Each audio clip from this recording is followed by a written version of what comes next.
So before po tayo mag-start sa steps at saka sa mga requirements, so i-she-share ko muna kung ano nga ba yung general requirements. Bakit nga ba ako nakapag-apply agad ng German citizenship? So itong information na i-she-share ko po sa inyo ay based po ito dito sa Köln, kasi dito po ako nakatira, dito po ako na city nakatira. So I think every city ay possible iba-iba po yung requirements or yung procedure ng pag-apply. So for Köln, eto po yung requirements nila. Hindi po documents itong, ime-mention ko ha. Ito po yung parang situation ng applicant na tinatanggap para makapag-apply tayo ng German citizenship. So andito po sa Allgemeine Voraussetzungen für eine Einbürgerung. So dito yung first, kailangan, doon tayo mag-a-apply ng German citizenship kung saan talaga yung pinaka-main um, residence natin, kung saan talaga tayo nakatira, saan na city tayo nakatira, doon po tayo dapat mag-apply ng German citizenship. And then yung pangalawa nakalagay dito, "Sie leben seit 5 Jahren rechtmäßig in Deutschland." Kailangan 5 years talaga tayong nakatira dito sa Germany. Pero bakit nga ba ako nakapag-apply kahit na 3 years pa lang naman ako dito sa Germany? Meron po silang consideration dito or exemption na para puwede siyang, ma-reduce to 3 years na para puwedeng mag-apply. So, nabilong po ako dito sa, kapag ikaw ay married sa German national, wenn sie seit mindestens 2 Jahren mit einem or einer deutschen Staatsangehörigen verheiratet sind. So, dahil married po ako sa German, ng 4 years na kaming married. So, dito nakalagay 2 Jahren, mindestens 2 Jahren kayong kasal. 3 years of living here in Germany, puwedeng mag-apply ng citizenship kapag ikaw ay married sa German national.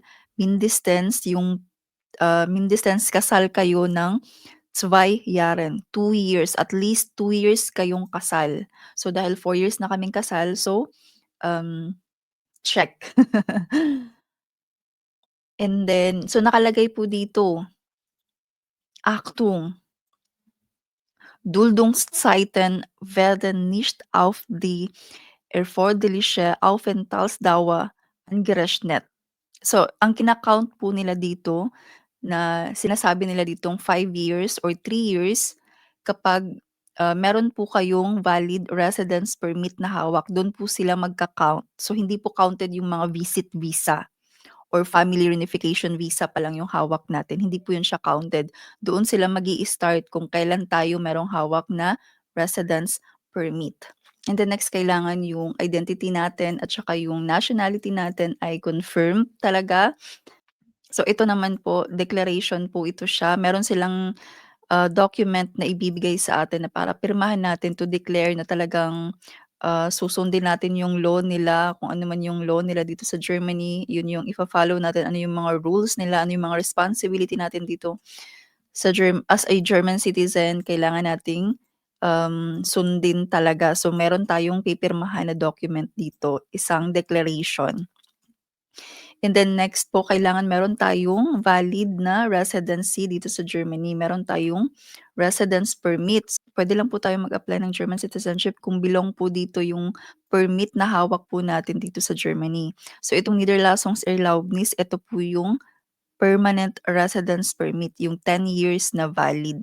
And then next, kailangan meron tayong, enough na German language skills. So B1 po kapag tayo ay merong German, spouse, puwede na po yung B1, hanggang B1 po yung kailangan nila, B1 na German language. And then next is eto po yung sa Leben in Deutschland na exam, kailangan maipasa po natin yung Leben in Deutschland and kailangan 17 up yung score natin, hindi bababa sa 17 yung score natin sa Leben in Deutschland.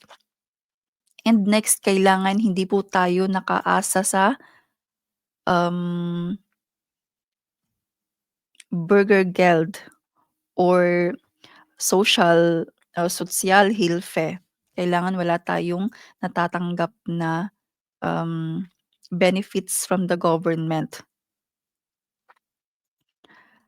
So ito nga nakalagay dito, sa English ito yung nakalagay, "You and your family must not be receiving benefits from the job center or the social welfare office." Pero meron silang mga exemptions, depende na lang kung belong kayo dito sa exemptions nila, then, puwede pa kayong ma-consider. And then next po ay kailangan hindi pa tayo, kailangan wala pa tayong mga criminal cases dito sa Germany.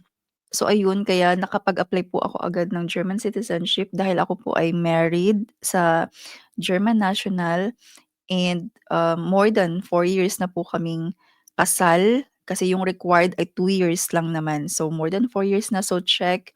And then, 3 years na din po ako dito sa Germany. So nag-arrive po ako dito sa Germany ng April 2022. FRV yung hawak ko nun, Family Reunification Visa. And then May ako nakakuha ng residence permit, May 2022. So, more than 3 years na po ako ditong nakatira sa Germany at hindi pa ako nakapagbakasyon ng matagal. So, ayun. And then natapos ko na din yung integration course, naipasa ko yung B1, nakakuha ako ng B1 certificate, naipasa ko din yung Leben in Deutschland.